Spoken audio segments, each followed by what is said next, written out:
If you want to fortify your body against the ravages of old age, then you need to build lifelong strength and health. But you wouldn't start without knowing what the key components of lifelong strength and health are, would you? Of course not. You'd want to know what's important and what to avoid wasting your valuable time on so you could get the most from your efforts.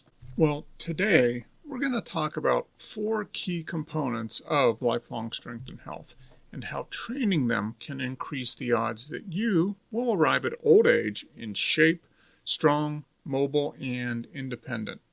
Let's dive in. Welcome back to the Fitness Roadmap, where we help you navigate the path to lifelong strength and health. I'm Mark, and it's good to have you here to talk about the key components of lifelong strength and health. Now, this is the second in a series on lifelong strength and health that I'm doing to help you feel comfortable with what it is, learn about the components that work together to build it, and begin to build a plan for your own exercise and training if you want to live well late into life. So be sure to subscribe and click that bell so you don't miss any of the upcoming episodes. Now, I've also created a playlist with videos and live streams in this series, so check the link in the description or look up here to see it. If you want some help, insight, and feedback to help you get started exercising for lifelong strength and health, I'm now offering exercise strategy sessions.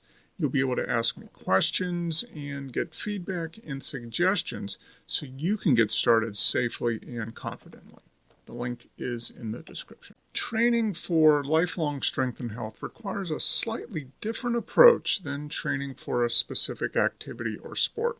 Instead of focusing on one specific exercise, say running, for example, to compete in a 5K race we just signed up for, we need to be training the entire body and brain so it can deal with whatever life may throw at it over the coming years. So training for lifelong strength and health means that we need to become generalists, not specialists. Remember, we're not training to win a competition next week or next month or even next year, but decades into the future, maybe 40, 50, or 60 years. So, what are the components of lifelong strength and health? Now, since we're talking about keeping our bodies working and being able to confidently face an unknown future, let's explore the components in the context of that. The fact that we're going to be looking 50, 60 years into the future we don't know exactly what's going to happen. So let's explore it in that context. The first of these components is conditioning. Now think of conditioning as that's our engine. We need to be able to move around within the world, and that's where conditioning comes in. Everything from walking on a flat sidewalk, to hiking on a trail, to carrying our groceries, to climbing stairs, or anything else we may encounter in life, that requires our aerobic system.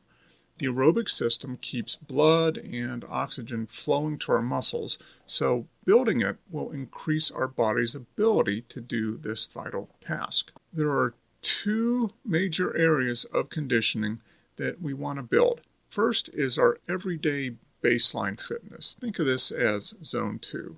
And the second is our high output fitness, VO2 max. So having a wide base of zone 2 gives us the ability to remain active and mobile late into life, while having a high VO2 max helps us tackle those shorter, challenging sections. As we age and experience the inevitable decline that comes with that, our aerobic capacity declines, especially VO2 max. At some point, our aerobic capacity and VO2 max can drop so low that even basic activities like walking are too much for it, meaning we're no longer independent.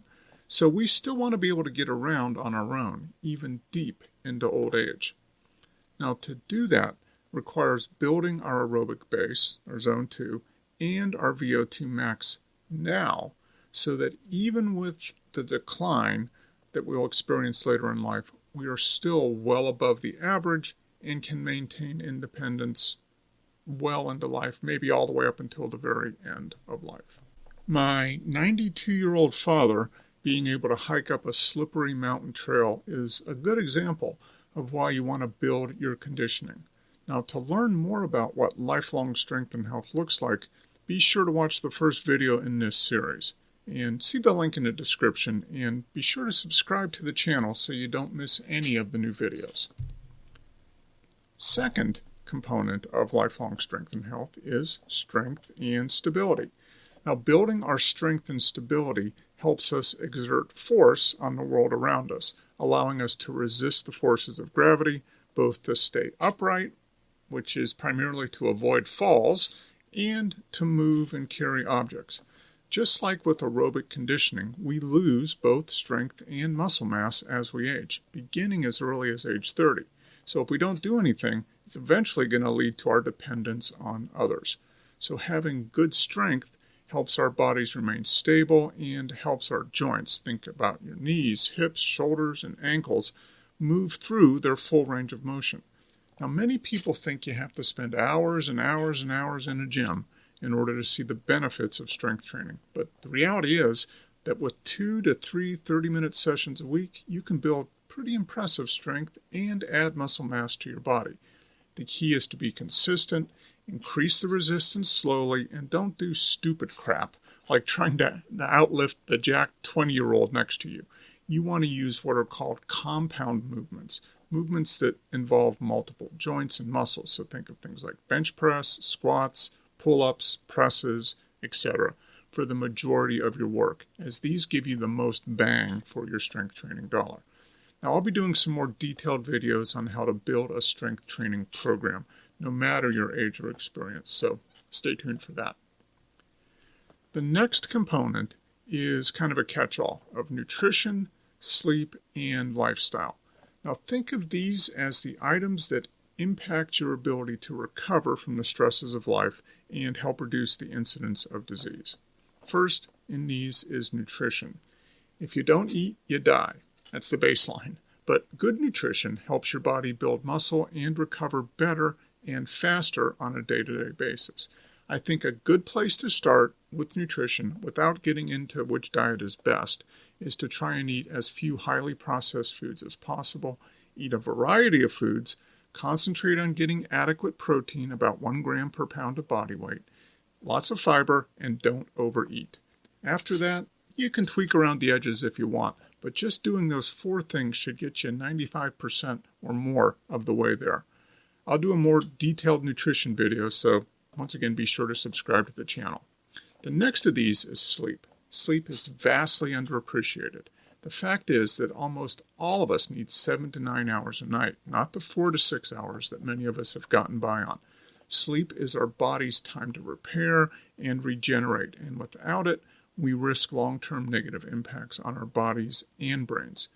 Do yourself a favor and make good sleep a priority. You can thank me later.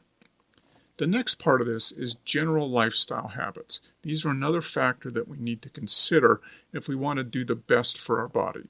Things like excess caffeine and alcohol consumption, especially later in the day, can wreck our sleep and recovery. Persistent stress in our lives due to any number of factors like work, family, finances, etc., that prevents our body from recovering and can lead to a number of chronic diseases like high blood pressure, cardiovascular disease, cancer, and more. Now, many people don't think of these as big deals, but doing what you can to do better with these can make a huge impact on the quality and health of your life. The last major component is cognitive and mental health. The health and vitality of our brain and outlook on life are gigantic factors in the success of our pursuit of lifelong strength and health. If you experience cognitive decline and or mental health issues, you really can't have lifelong strength and health. That's how important it is. The good news is that if you focus on the previous 3 areas I talked about, you're going to make great strides in this area. Exercise, nutrition, lifestyle habits, and sleep all have a huge impact on our cognitive and mental health. So make sure you focus on those. In addition, do what you can to maintain enjoyable social connections throughout life. Studies have shown the incredible positive benefits of social connection. Also, take it upon yourself to become a lifelong learner and constantly look for new opportunities to try new things and learn new skills. This keeps things new and exciting, and it gives your brain a constantly changing landscape, which forces it to be strong and adaptable. So, there you have it. 4 key components of lifelong strength and health. Each of them is important by itself, but when you combine them together as part of an overall program, you essentially supercharge the impact of each of these and give your body what it needs to thrive for a lifetime, not just a single event. In upcoming episodes of this series, we'll dig a little deeper into each of the components, fleshing out some strategies that you can use to make progress in each of the areas. At the end of this series, you should have pretty much all you need to get started down the path to your own version of lifelong strength and health, whatever that may look like for you. If you found this helpful, please share it with someone who could benefit from it, and give it a like and thumbs up. And please consider subscribing. It really does help what we're trying to do here at the channel. Now, if you want to learn more about what lifelong strength and health looks like, check out this video. And until next time, take care, enjoy the journey, and be well.